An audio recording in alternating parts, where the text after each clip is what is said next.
കൊച്ചിക്കായലിലൂടെയുള്ള ഞങ്ങളുടെ ബോട്ട് യാത്ര ഇവിടെ നിന്ന് ആരംഭിക്കുകയാണ്.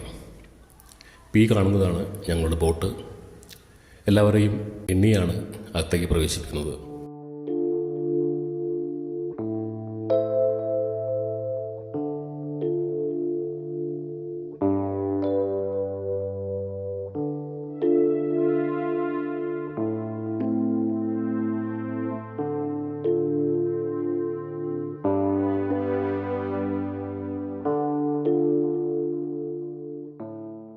അകത്തേക്ക് നമ്മൾ പ്രവേശിച്ചു കഴിഞ്ഞാൽ നമ്മൾ ആദ്യം കാണുന്നത് ഒരു ഡൈനിങ് ഏരിയ ആണ്.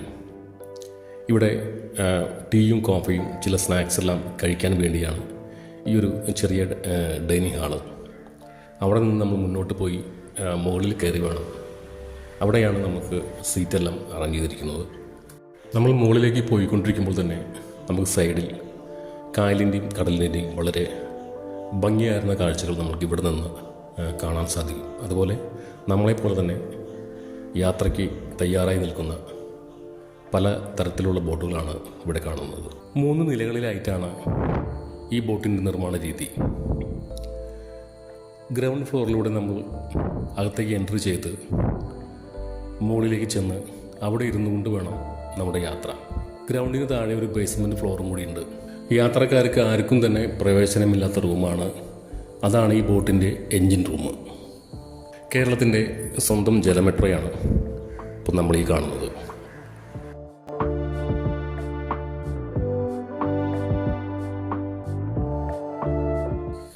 സാഗർ റാണി എന്നാണ് ഈ ലക്ഷറി ക്രൂയിസ് വെസലിൻ്റെ പേര്.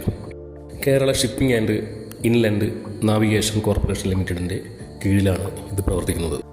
പലതരത്തിലുള്ള പാക്കേജുകൾ ഇവർ നമുക്ക് വേണ്ടി പ്രൊവൈഡ് ചെയ്യുന്നുണ്ട്.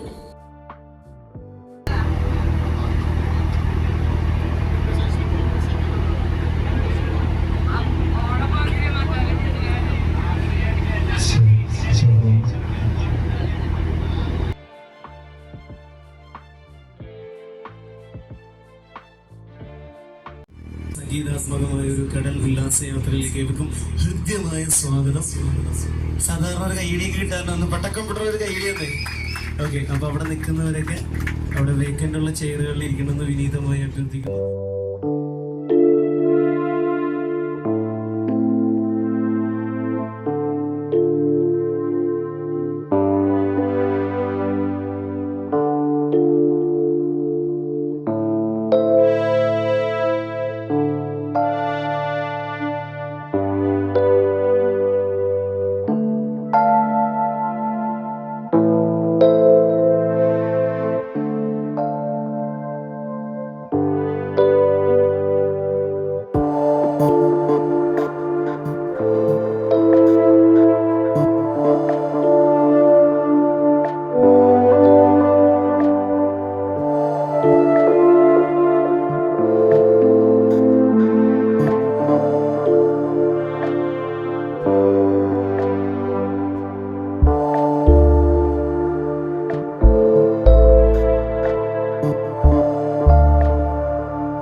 നമ്മളീ പോകുന്ന ഈ ബോട്ടിനെ കുറിച്ചും ഈ യാത്രയെക്കുറിച്ചും വളരെ വിശദമായി അതിനെക്കുറിച്ച് നമുക്ക് പറഞ്ഞു തരികയാണ് ഈ ബോട്ടിൽ തന്നെ ജീവനക്കാരും മെമ്പേഴ്സും. അവിടെ പലതരത്തിലുള്ള കലാപരിപാടികൾ അവതരിപ്പിക്കുന്നുണ്ട്. നമുക്കും ഓരോ പരിപാടികൾ അവതരിപ്പിക്കാൻ അവസരമുണ്ട്. ആർക്ക് വേണമെങ്കിലും പോയി പെർഫോം ചെയ്യാം. ഒരിക്കൽ കൂടി Kerala shipping and inland navigation corporation ലിമിറ്റഡിന്റെ സാഗർ റാണിയിലേക്ക് ഏവർക്കും ഹൃദ്യമായ സ്വാഗതം നേരുകയാണ്. അപ്പോൾ ഇതിനു മുന്നേ സാഗർ റാണിയിൽ KSNCയുടെ സാഗർ റാണിയിൽ യാത്ര ചെയ്ത ആരെങ്കിലും ഉണ്ടോ? ഇല്ല. കടൽ യാത്ര 2 പേരുണ്ട്, 2-3 പേരുണ്ട്. ഓക്കെ KSNCയുടെ 15 വർഷമായിട്ട് വളരെ സക്സസ്ഫുൾ ആയിട്ട് യാത്ര പോയിക്കൊണ്ടിരിക്കുന്ന ഒരു സീ ഗോയിങ് വെസലാണ് Sagar Rani. IMO and IRS registration ഉള്ള ഒരു സീ ഗോയിങ് വെസലാണ്. ഇന്റർനാഷണൽ മാരിടൈം ഓർഗനൈസേഷന്റെയും ഇന്ത്യൻ രജിസ്ട്രിംഗ് ഓഫ് ഷിപ്പിംഗിന്റെയും, അതായത് കടലിലേക്ക് ആധികാരികമായി പോകാൻ അനുമതിയുള്ള ഒരു ഫ്ലോറുകളുള്ള ഒരു വെസലാണിത്. നിങ്ങൾ വന്നപ്പോൾ എത്ര ഫ്ലോർ കണ്ടിട്ടുണ്ട്? 2 എണ്ണം കണ്ടിട്ടുണ്ട്. മെയിനായിട്ട് ഒരു ബേസ്മെന്റ് ഫ്ലോർ കൂടിയുണ്ട് ഇതിന്. അവിടെയാണ് 2 ജനറേറ്ററുകളും 2 എഞ്ചിനുള്ള ഒരു ബേസ്മെന്റ് ഫ്ലോർ കൂടിയുണ്ട്. അപ്പോൾ നമ്മളുള്ളത് അപ്പർ ഡെക്കിലാണ്. ഇനി ഇതിന്റെ ഒരു സെക്യൂരിറ്റി എക്യുപ്മെന്റ്സ് നിങ്ങളെ പറയുകയാണ്, സേഫ്റ്റി മെഷേഴ്സ് നിങ്ങൾ അറിയിക്കുകയാണ്. ഈ ഒരു വെസലിന്റെ 2 ഗ്രില്ലിലും കാണുന്ന റൗണ്ട് കളറിൽ കാണുന്ന ഓറഞ്ച് കളറിൽ കാണുന്നതാണ് ലൈഫ് ബോയ്സ്. അതുപോലെ തന്നെ ലൈഫ് ജാക്കറ്റ് ഈ ഡെക്കുകളിൽ വെച്ചിട്ടുണ്ട്. ലൈഫ് ജാക്കറ്റ് നിങ്ങൾക്കായി പ്രൊവൈഡ് ചെയ്തിട്ടുണ്ട്. അതുപോലെ തന്നെ നിങ്ങളോടൊപ്പം തന്നെ ആദ്യം നിങ്ങളെ ചെക്ക് ഇൻ ചെയ്തപ്പോഴത്തേക്കും ബ്ലൂ യൂണിഫോം ഇട്ട ചേട്ടന്മാരെ കണ്ടില്ലായിരുന്നു. അവരാണ് ഇതിലെ ലൈഫ് ഗാർഡ്സ്, നിങ്ങളുടെ സെക്യൂരിറ്റിക്കായിട്ട് ഇവിടെ നിയോഗിച്ചിട്ടുള്ള പ്രിയപ്പെട്ട ലൈഫ് ഗാർഡ്സ് ആണ്. അതുപോലെ തന്നെ നമ്മുടെ വീൽ ഹൗസിലേക്ക് നമ്മുടെ പ്രിയപ്പെട്ട ക്യാപ്റ്റൻ സാജ് നമുക്ക് ഇവിടെ അതിനുള്ള ഒരു അവസരം നിങ്ങൾക്ക് ഒരുക്കുന്നുണ്ട്. നിങ്ങളുടെ ട്രാക്ക് ഒക്കെ വേണമെങ്കിൽ ഇപ്പോഴേ ഡൗൺലോഡ് ചെയ്ത് വെക്കുക. കുറച്ച് കഴിഞ്ഞാൽ റേഞ്ച് ഉണ്ടാവില്ല. അപ്പോൾ നിങ്ങളോടൊപ്പം സയാ മീഡിയയുടെ ഒരു എന്റർടൈൻ ഗൈഡ് കൊടുക്കാം. ഈ ഒരു യാത്രയിൽ നിങ്ങളോടൊപ്പം ഒരു എളിയ കലാകാരനായി, ഒരു ആങ്കറായും ഒരു സിംഗറായും ഈ പ്രിയപ്പെട്ടവനുണ്ട്. എൻ്റെ പേര് ഷഹർഷ ഷാനു എന്നാണ്. എനിക്കും നല്ലൊരു കയ്യടി. ഓക്കെ, നമ്മൾ ഈ പോകുന്ന യാത്രയിൽ കൊച്ചിയുടെ മനോഹരമായ കാഴ്ചകളൊക്കെ കണ്ടാണ് യാത്ര ചെയ്യുന്നത്. അപ്പൊ ഈ ഒരു യാത്രയിൽ ചുമ്മാ ഒരു ബോട്ടിങ് മാത്രമായി ഒതുക്കാതെ ആ പോകുന്ന കാഴ്ചകൾ എനിക്ക് അറിയുന്ന പോലെ നിങ്ങൾക്ക് എക്സ്പ്ലെയിൻ ചെയ്ത് തരികയാണ്. അതിന്റെ ഇടയിൽ നമ്മുടെ വെസൽ സ്റ്റാർട്ട് ചെയ്തത് ഹൈക്കോർട്ടിന്റെ അടുത്തുള്ള ഗോൾഗട്ടിയുടെ തൊട്ട് ഓപ്പോസിറ്റ് കാണുന്ന ഹൈക്കോർട്ട് ജെട്ടിയിൽ നിന്നാണ് നമ്മുടെ ഈ ഒരു വെസൽ സ്റ്റാർട്ട് ചെയ്തത്. അവിടെയാണ് വളരെ മനോഹരമായിട്ടുള്ള മറൈൻ ഡ്രൈവേഴ്സ് സ്ഥിതി ചെയ്യുന്നത്. പാലസ് ആണ് കാണുന്നത്, ഗോൾഗട്ടി പാലസ്. ഹിൽ പാലസിലായിരുന്നു അദ്ദേഹം താമസിച്ചിരുന്നത്. എങ്കിൽ പോലും അദ്ദേഹത്തിന്റെ ഇടവേളകളിൽ അദ്ദേഹം താമസിച്ചിരുന്ന ഒരു സ്ഥലം കൂടിയാണ് ഗോൾഗട്ടി പാലസ്. പല സിനിമകൾക്കും ലൊക്കേഷൻ ആയിട്ടുള്ള ഒരു കപ്പൽ നിർമ്മാണ കേന്ദ്രമാണത്. കാണുന്നത് കൊച്ചിൻ ഷിപ്പ്യാർഡാണ് കാണുന്നത്. കണ്ടോ? ആ ഒരു ഓറഞ്ച് കുറെ ക്രെയിൻസ് ഒക്കെ ഇരിക്കുന്നതാണ്. സ്ക്വയർ ടൈപ്പിലും അല്ലാതെയുള്ള ക്രെയിൻസ് ഒക്കെ ഇരിക്കുന്നത്. 1972 കൊച്ചിൻ ഷിപ്പ്യാർഡ് സ്ഥാപിതമായത്. 1984 ആദ്യത്തെ ഷിപ്പ് നിർമ്മിക്കുകയുണ്ടായി. കൊച്ചിൻ ഷിപ്പ്യാർഡ് നിർമ്മിച്ച ആദ്യ ഷിപ്പിന്റെ പേര് ആർക്കെങ്കിലും അറിയോ? കൊടുക്കുമെങ്കിൽ ഒരു നല്ലൊരു കൈയ്യടി. INS വിക്രാന്ത് അടക്കം അവിടെയാണ് നിർമ്മിച്ചത്. കുറച്ച് നാളുകൾക്ക് മുന്നേ വരെ നമുക്ക് അവിടെ INS വിക്രാന്ത് കാണാറുണ്ട്. ഇപ്പോൾ സെയിലിംഗിലാണ്. INS വിക്രാന്ത് ഏറിയ ഒരു വെസലാണ് സാഗർ റാണി. ആ സാഗർ റാണി എന്നതിലാണ് നമ്മളുള്ളത്. അത് നിർമ്മിച്ചതും ഈ ഒരു ഷിപ്പ് യാർഡിലാണ്. ഇനി അവിടെ INS ധ്രുവ് എന്ന് പറഞ്ഞിട്ടുള്ളൊരു മറ്റൊരു യുദ്ധക്കപ്പൽ നമുക്ക് കാണാം. അവിടെ ഒരു ഫുട്ബോളിന്റെ മാതൃകയിൽ ഒരു ഗ്ലോബ് പോലെ ഇരിക്കുന്ന ഒരു ഷിപ്പ് അവിടെ കാണാം നിങ്ങൾക്ക്. ഗ്രേ കളർ ഷിപ്പാണ്. അതാണ് INS ധ്രുവ്. ആ കാണുന്നത് ആ ഗ്ലോബ് പോലെ ഇരിക്കുന്ന, ഫുട്ബോൾ പോലെ ഇരിക്കുന്നത് റഡാറാണ്. പല രാജ്യങ്ങളിൽ നിന്ന് വരുന്ന സബ്മറൈൻസോ മിസൈൽസോ ഒക്കെ വന്നു കഴിഞ്ഞാൽ വളരെ ദൂരത്തു നിന്ന് തന്നെ സിഗ്നൽ കൊടുക്കുകയും അത് നശിപ്പിക്കാൻ ശേഷിയുള്ള കപ്പാസിറ്റിയുള്ള അതിന് സിഗ്നൽ കൊടുക്കുന്ന INS ധ്രുവാണ് കാണുന്നത്. India, China, Japan, America, Russia അടക്കമുള്ള 5 രാജ്യങ്ങളിലാണ് നിലവിൽ INS ധ്രുവ് പോലുള്ള ഷിപ്പുകൾ നിലവിൽ നമുക്ക് സ്കോട്ട്ലൻഡിൽ നിന്ന് കൊണ്ടുവന്ന 2 ട്രെജർ ഷിപ്പുകളുണ്ട്. ലേഡി വില്ലിംഗ്ടൺ, ലോർഡ് വില്ലിംഗ്ടൺ എന്ന പേരുള്ള ആ ഷിപ്പുകൾ ഉപയോഗിച്ച് ഇവിടുത്തെ ചെളിയും മെക്കലും സക്ക് ചെയ്ത് അവിടെ ഇൻവെസ്റ്റ് ചെയ്തിട്ടാണ് ഈ ഒരു മനോഹരമായ ദ്വീപ് നിർമ്മിച്ചത്. ഒരു സീ പോർട്ട്, ഒരു എയർപോർട്ട്, ഒരു റെയിൽവേ സ്റ്റേഷൻ, ഇത് 3 അവിടെ സ്ഥിതി ചെയ്യുന്നുണ്ട്. ഇവിടുത്തെ റെയിൽവേ സ്റ്റേഷനിൽ നിന്നാണ് പണ്ട് ദാസേട്ടനൊക്കെ കോടമ്പക്കത്തേക്ക് മ്യൂസിക് റെക്കോർഡ് ചെയ്യാനൊക്കെ പോയിരുന്നെന്ന് പറയപ്പെടുന്നു. ഇപ്പോഴും അവിടുത്തെ എയർപോർട്ട് വർക്കിംഗ് ആണ്. നെടുമ്പാശ്ശേരി പോലെ തന്നെ അവിടെ വർക്കിംഗ് ആണ്. പക്ഷേ അവിടെ ഗവൺമെന്റിന്റെ അധീനതയിൽ മാത്രമുള്ള സർവീസുകൾ മാത്രമാണ് ഇപ്പോൾ നടത്തി വരുന്നത്. പിന്നെ അവിടെ നമുക്ക് മോഡലിൽ കാണുന്ന ഒരു ബിൽഡിംഗ് ഉണ്ട്. കേരളത്തിലെ ആദ്യത്തെ 5 സ്റ്റാർ ഹോട്ടലാണ് മലബാർ ഹോട്ടൽ. പിന്നീട് താജ് ഗ്രൂപ്പ് പേരെടുത്തു താജ് മലബാർ എന്നായി. ഇനി കാണുന്ന ഞങ്ങളുടെ റൈറ്റ് സൈഡിലേക്ക് വന്നു കഴിഞ്ഞാൽ ഒരു ഗ്രീനറി ഉണ്ട്. ഇതൊരു തുരുത്താണ്. രാമൻ തുരുത്ത് എന്നാണ് അറിയപ്പെടുന്നത് ഈ ഒരു ദ്വീപ്. ഈ ഐലൻഡിന്റെ പേരാണ് രാമൻ തുരുത്ത്. ഇപ്പോഴും മനുഷ്യവാസമുള്ള ഒരു ദ്വീപാണത്. കുറച്ച് വർഷങ്ങൾക്ക് മുമ്പ് വരെ 9ഓളം ഫാമിലിയിൽ 19 ആളുകളോളം അവിടെ താമസിച്ചിരുന്നു. അവർക്ക് വേണ്ടി ഇലക്ഷൻ വരെ നടത്തിയിട്ടുണ്ട് ഗവൺമെന്റ്. ഇപ്പോൾ ഒരു 5 ഫാമിലിയിലായി ഏകദേശം 6ഓളം ആളുകൾ അവിടെ താമസിക്കുന്നുണ്ട്. പിന്നെ ഈ കാണുന്നതാണ് വല്ലാർപാടം ഇന്റർനാഷണൽ ബിസിനസ് ആണ് ഈ കാണുന്നത്. International container terminal Vallarpadam. ഈ കാണുന്ന കണ്ടെയ്നേഴ്സ് പല രാജ്യങ്ങളിൽ നിന്ന് വരുന്ന മെറ്റീരിയൽസ് ഇവിടെ കൊണ്ടുവരാറുണ്ട്, ഇവിടെ പോകാറുണ്ട്. Fruits, vegetables, marbles, fish, medicines അടക്കാറുണ്ട്. ഇതിനു മുന്നേ വിഴിഞ്ഞം പോർട്ടിലൊക്കെ കണ്ടപ്പോൾ വളരെ വാർത്താ പ്രാധാന്യം വന്ന ഒരു ട്രെയിനുകളാണ് ഈ കാണുന്നത്. സൂപ്പർ പോസ്റ്റ് പനാമാക്സ് എന്നാണ് ഇത് അറിയപ്പെടുന്നത്. ഇതിന്റെ പവർ എന്ന് പറഞ്ഞാൽ 1,00,000 കിലോ ഭാരം വരെ നിഷ്പ്രയാസം ലിഫ്റ്റ് ചെയ്യാൻ കപ്പാസിറ്റി ഉള്ള ട്രെയിൻസ് ആണ്. ഒരാളുടെ സഹായം ഉണ്ടെങ്കിൽ ഏകദേശം 40,000 ടണ്ണാണ് ഒരു കണ്ടെയ്നറിന്റെ കപ്പാസിറ്റി വരുന്നത്.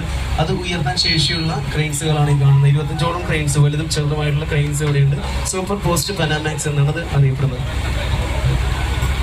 അതുപോലെ തന്നെ MSC എന്നുള്ള വളരെ ഒരു മദർഷിപ്പോട് വരികയുണ്ടായി. 14,000 കണ്ടെയ്നേഴ്സ് ക്യാരി ചെയ്തുകൊണ്ടാണ് അതിവിടെ വന്നത്. നമ്മുടെ വിഴിഞ്ഞം തുറമുഖത്ത് ഏകദേശം 8,000 12,000 വന്നപ്പോൾ വളരെ വലിയ വാർത്തയായിരുന്നു. പക്ഷെ എന്നാൽ കൊച്ചിയിൽ വളരെ വർഷങ്ങൾക്ക് മുമ്പ് തന്നെ ഇവിടെ 14,000 കണ്ടെയ്നേഴ്സ് വന്ന മദർഷിപ്പുകൾ വന്നു പോയിട്ടുള്ള ഒരു ഇന്റർനാഷണൽ കണ്ടെയ്നർ ടെർമിനലാണ് വല്ലാർപാടം. നിങ്ങൾക്ക് കാണാം ഇവിടെ ഒരു മദർഷിപ്പ് MSCയുടെ തന്നെ 14,000 കണ്ടെയ്നേഴ്സ് ക്യാരി ചെയ്യുന്ന ഷിപ്പാണ് ഈ കിടക്കുന്നത്. ഇതിന്റെ ഡെപ്ത് കൂടുന്നതിന് വേണ്ടി തന്നെ ഒരു വർഷം 100 കോടി രൂപയാണ് ഇവിടെ ചെലവ് വരുന്നത്.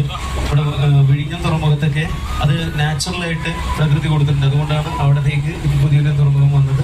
എന്നാൽ കുറേ വർഷങ്ങൾക്ക് മുമ്പ് തന്നെ 33 വർഷത്തെ കോൺട്രാക്റ്റ് ആയിട്ട് DP വേൾഡ്, കൊച്ചിൻ പോർട്ടും ദുബായ് പോർട്ടും ഇവിടെ ഈ ഒരു ബിസിനസ് ആരംഭിച്ചിരിക്കുന്നു. ഓക്കെ, നമുക്കിനി ബോറടിക്കുന്നില്ലേ? നമുക്കൊരു പാട്ട് കേട്ടാലോ? ഒരു പാട്ട് കേട്ടിട്ട് കുറച്ചും കൂടി മുന്നോട്ട് പോയി കുറച്ചുകൂടി വിശേഷങ്ങളുണ്ട്. അതും കൂടി പറഞ്ഞു കഴിഞ്ഞാൽ പിന്നെ നമ്മൾ ഈ ഒരു ക്ലാസ്സൊക്കെ അവിടെ നിർത്തും. പിന്നെ ഫുള്ള് എന്റർടൈൻമെന്റ് ആയിരിക്കും. അപ്പോൾ ആദ്യ ഗാനത്തിന് ശബ്ദം നൽകുന്നതിന് വേണ്ടി ഞങ്ങൾ KCNC-യുടെ സയ മീഡിയയുടെ ഗായകൻ സൽമാനെ ക്ഷണിക്കുന്നു. ചായ കുടിച്ചതിന് ശേഷം നല്ലൊരു കൈയടി കൊടുക്കുക. കഴിഞ്ഞ പ്രാവശ്യം ഇതുപോലെ ചായ കുടിച്ചോണ്ട് കൈയടിച്ച് ചേച്ചിയുടെ നേരത്ത് ഇറച്ചി വീണ് പിന്നെ അവർ തമ്മിൽ കയ്യാങ്കളിയായി. അങ്ങനെയൊന്നും വേണ്ട. ചായ കുടിച്ച സമാധാനത്തിൽ പാട്ട് ഇഷ്ടമായ നല്ല കൈയടി കൊടുക്കുക.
എല്ലാവരും ശ്രദ്ധിക്കുക. അതുപോലെ തന്നെ ഇനി നമ്മുടെ റൈറ്റ് സൈഡിൽ ഇന്ത്യൻ നേവി ഷിപ്പ് പോകുന്നുണ്ട്. അതിന്റെ തൊട്ട് ബാക്കിൽ കാണുന്ന പ്രദേശമാണ് കേരളത്തിൽ തന്നെ ഏറ്റവും മനോഹരമായ 2 പ്രദേശങ്ങളാണ്. ഹെറിറ്റേജ് സോണായിട്ട് ഗവൺമെന്റ് പ്രഖ്യാപിച്ചിരിക്കുന്ന മട്ടാഞ്ചേരി. മത്താന എന്ന ഹീബ്രു ഭാഷയും ചേരി എന്ന തമിഴ് ഭാഷയും ചേർന്ന് മത്താനച്ചേരി എന്നാണ് പണ്ട് ആളുകൾ വിളിച്ചിരുന്നത്. പിന്നീട് അത് മട്ടാഞ്ചേരിയായി മാറി. അവിടെ നിങ്ങൾക്ക് ആസ്പിൻ വോൾ എന്ന് പറഞ്ഞ ഒരു ബിൽഡിംഗ് കാണാം. ബിനാലെ എന്ന് കണ്ടില്ലേ? മുസ്ലിസ് ബിനാലെ. ലോകത്തിലെ 24 രാജ്യങ്ങളിൽ ബിനാലെ നടക്കുന്ന, ഇന്ത്യയിൽ വെച്ച് നടക്കുന്ന ബിനാലെ ആസ്പിൻ വോൾ അടക്കമുള്ള 14ഓളം കേന്ദ്രങ്ങളിലാണ് ബിനാലെ നടക്കുന്നത്. അതേ നമ്മൾ മട്ടാഞ്ചേരി പിന്നിട്ട് ഫോർട്ട് കൊച്ചിയിലേക്ക് പ്രവേശിക്കുകയാണ്. ഇവിടെ നിങ്ങൾ ശ്രദ്ധിച്ചാൽ 2 ജങ്കാർ സർവീസുകൾ കാണാം നിങ്ങൾക്ക്. അത് ഫോർട്ട് കൊച്ചിയെയും പുതുവൈപ്പിനെയും ബന്ധിപ്പിക്കുന്ന ജങ്കാർ സർവീസുകളാണ്. KSIC നമ്മുടെ സാഗരണിയുടെ തന്നെ സെയിം കമ്പനി അണ്ടർടേക്കിംഗ് ചെയ്യുന്ന ഒരു ജങ്കാർ സർവീസാണ്. റോറോ ജങ്കാർ എന്നാണ് അറിയപ്പെടുന്നത്. Roll on roll off. ഒരു സൈഡിലൂടെ വാഹനങ്ങൾ സഞ്ചരിച്ച് കയറുകയും മറു സൈഡിലൂടെ പുറത്തേക്ക് പോവുകയും ചെയ്യുന്ന ഒരു സിസ്റ്റമാണ്. ഈ കാണുന്ന ഒരു ഡ്രഡ്ജർ ഷിപ്പാണ് കേട്ടോ. 5ഓളം ഡ്രഡ്ജർ ഷിപ്പുകൾ, മണ്ണുമാന്തി കപ്പലുകൾ വെച്ച് സർവീസ് നടത്തുന്ന 24 അവേഴ്സും. ഇവിടെയുള്ള വലിയ വലിയ ഷിപ്പുകൾ, മദർ ഷിപ്പുകളൊക്കെ വരുമ്പോൾ ക്രാഫ്റ്റ് കുറവാണെങ്കിൽ ഇത് വരാൻ സാധിക്കില്ല. അപ്പോൾ ഇവിടെ ആഴം കൂട്ടുന്നതിന് വേണ്ടി ഈ ചെളിയും വെക്കലും മണലൊക്കെ ഇവിടെ നിന്ന് സക്ക് ചെയ്ത് ആ കാണുന്ന പൈപ്പിലൂടെ സക്ക് ചെയ്തെടുത്ത് അതിൽ ഇൻവെസ്റ്റ് ചെയ്തിട്ട് ആഴക്കടലിൽ കൊണ്ടുപോയിട്ട് അത് പുറത്തേക്ക്. അവിടെയായിരുന്നു ഫോർട്ട് കൊച്ചി ബീച്ച് സ്ഥിതി ചെയ്തിരുന്നത്. പ്രകൃതി ദുരന്തങ്ങളായ സുനാമി, ഫ്ലഡൊക്കെ വന്നതിന് ശേഷം ആ ഒരു ബീച്ച് കടലെടുത്തു പോയി എന്നാണ് പറയപ്പെടുന്നത്. പ്രകൃതി ആ ഒരു സ്ഥലം കടലെടുത്ത് പോയപ്പോൾ ഇപ്പുറത്ത് മറ്റൊരു ബീച്ച് തരികയുണ്ടായി. അതാണ് വൈപ്പിൻ ബീച്ച്, പുതുവൈപ്പിൻ ബീച്ച്. കൊച്ചിയിലെ 4 ബീച്ചുകളിൽ 2 സ്ഥിതി ചെയ്യുന്നത് ഈ ഒരു പുതുവൈപ്പിലാണ്. ഏഷ്യയിലെ തന്നെ ഏറ്റവും പോപ്പുലേഷൻ കൂടിയിട്ടുള്ള ഒരു ഏരിയ കൂടിയാണ്, ഒരു ദ്വീപ് കൂടിയാണ് വൈപ്പിൻ. ഇവിടെ നിങ്ങൾക്ക് liquefied petroleum gas, LPG gas ടെർമിനലും അതിൻ്റെ തൊട്ട് ബാക്കിലായിട്ട് 2 വലിയ ടാങ്കുകൾ പോലെ കാണുന്നുണ്ട്. അതാണ് LNG, liquefied natural gas carry ചെയ്യുന്ന ടാങ്കുകളാണ് കാണുന്നത്. ഖത്തറിൽ നിന്ന് നമ്മൾ തിരിച്ചു പോകാൻ. അപ്പൊ ചില സമയങ്ങളിൽ ഈ സമയത്തൊക്കെ ഡോൾഫിൻ ചാടുന്നൊക്കെ കാണാൻ സാധിക്കാറുണ്ട് ചിലപ്പോഴൊക്കെ. അപ്പൊ അതൊക്കെ ഒന്ന് ശ്രദ്ധിക്കുക. സ്പോട്ട് ചെയ്യണമെങ്കിൽ മറ്റുള്ളവരെയും കൂടി കാണിച്ചു കൊടുക്കുക, ഞങ്ങളെയും കൂടി ഒന്ന് കാണിച്ചു തരാം.